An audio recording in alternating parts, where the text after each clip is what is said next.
ভাই দেখে আসলাম, দেখে জায়গা দেন ভাই। ভাই যে যাত্রা দেখি নোয়াখালী আসে আমার দেখা আল্লাহ আছে তারেক রহমান সাহেবের পক্ষ থেকে আমাদের ইঞ্জিনিয়ার সাহেবরা সবাই আমরা আসছি। আহমেদ সাহেব, আমি অ্যানি চৌধুরী, আমাদের এই আন্দোলন সংগ্রামে আমরা যতটুকু পারছি আর পাশে দাঁড়ানোর চেষ্টা করছি।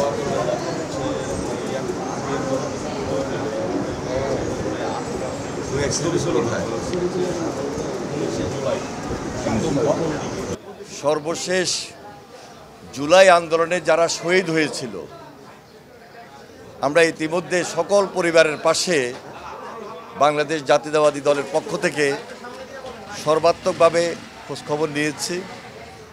আমাদের ভারপ্রাপ্ত চেয়ারম্যান জনাব তারেক রহমানের নির্দেশে আজকে এখানে আমরা উপস্থিত হয়েছি।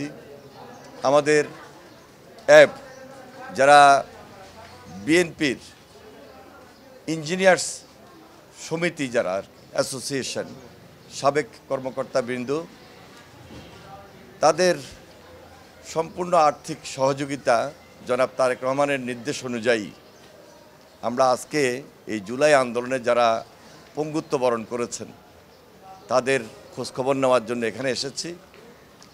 আমাদের জাতীয়তাবাদী দল ঢাকা মহানগর উত্তরের সংগ্রামী আহ্বায়ক আমিনুল হক সে এখানে উপস্থিত রয়েছেন। অন্যান্য কর্মকর্তাবৃন্দ যারা ড্যাব এবং অ্যাবের সঙ্গে সাবেক নেতৃবৃন্দ জড়িত আছেন, দায়িত্বশীল তারা আছেন। ইঞ্জিনিয়ার হাসিন সেও আছেন। আমরা আগামী যে ঈদুল ফিতর, এই ফিতর উপলক্ষে তারেক রহমানের পক্ষ থেকে সামান্য ঈদ শুভেচ্ছা নিয়ে তাদের পাশে আবার উপস্থিত হয়েছি। দেখুন, বারবারই আমরা বলছি যে দীর্ঘ 15-16 বছর ফ্যাসিস্টের বিরুদ্ধে আন্দোলন সংগ্রাম করতে গিয়ে আমাদের অনেক নেতাকর্মী গুম খুনের শিকার হয়েছে। সর্বশেষ জুলাই আন্দোলনে ছাত্র গণ অভ্যুত্থানে যারা নেতৃত্ব দিয়েছেন তারা অনেকে শহীদ হয়েছেন, অনেকে দৃষ্টিশক্তি হারিয়েছেন, অনেকে পঙ্গুত্ব বরণ করেছেন। এখন পর্যন্ত ফ্যাসিস্ট হাসিনার বিচার কার্যক্রম খুব দৃশ্যমান আমরা দেখছি না। সকল পরিবারের দাবি, দেশবাসীর দাবি, রাজনৈতিক দলগুলোরও দাবি যে হাসিনার বিচারকে ত্বরান্বিত করতে হবে, দৃশ্যমান করতে হবে। হাসিনার পরিবারের বিচার করতে হবে যারা এই দুর্নীতি দুঃশাসনের সঙ্গে জড়িত, এবং যারা এই ফ্যাসিস্টের দোসর একদম তৃণমূল পর্যায় পর্যন্ত।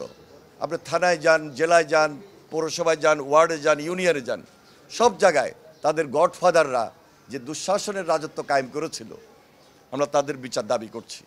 এবং তাদের বিচারগুলো যদি এই মুহূর্তে খুব দৃশ্যমান হতো, জনমনের যে আশঙ্কা আজকে তৈরি হয়েছে এই আশঙ্কা অনেক দূর হতো। সবাই মনে আমরা সাহস পেতাম, মনোবল পেতাম। তাই আমাদের প্রত্যাশার জায়গা থেকে এই দাবি, আগামী কিছুদিনের মধ্যে দ্রুত বিচার আইন বলেন, দ্রুততার সহিত বলেন, বিচার প্রক্রিয়াটা খুব বেশি ত্বরান্বিত করতে হবে। এবং বিচার প্রক্রিয়া যত ত্বরান্বিত হবে, আওয়ামী লীগের রাজনীতি নিষিদ্ধকরণ হয়ে যাবে। সেটাই আজকে জনতার দাবি।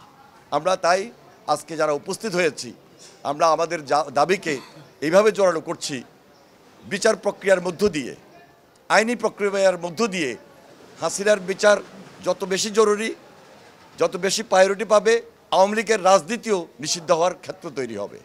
সুতরাং আজকে আমরা সবাই মিলে একটা সুন্দর বাংলাদেশ দেখতে চাই। সবাই টার্গেট এক, লক্ষ্য এক। ওই টার্গেট এবং লক্ষ্যে পৌঁছার জন্য আমরা এখনও এক এবং ঐক্যবদ্ধ থাকতে চাই। জনাব তারেক রহমানের নেতৃত্বে সুদৃঢ় ঐক্যের ভিত্তিতে যে কোনো ষড়যন্ত্র আসুক মোকাবেলা করার জন্য আমরা রাজপথে এখনও প্রস্তুত রয়েছি। প্রথমত হচ্ছে যে আমাদের বিএনপির ভারপ্রাপ্ত চেয়ারম্যান জনাব তারেক রহমানের নির্দেশনায় ইতিমধ্যে আমাদের অ্যানি ভাই বলেছেন যে আমরা গত 17 বছর এই স্বৈরাচার শেখ হাসিনার বিরুদ্ধে আন্দোলন সংগ্রাম করতে গিয়ে যারা গুম খুন হয়েছে তাদের পরিবারের পাশে আমরা রয়েছি। এবং গত জুলাই আগস্টে ছাত্র জনতার যে গণঅভ্যুত্থান হয়েছে সেখানে যারা শহীদ হয়েছেন সেই শহীদ পরিবারের পাশেও আমরা রয়েছি বিএনপির ভারপ্রাপ্ত চেয়ারম্যান জনাব তারেক রহমানের পক্ষ থেকে।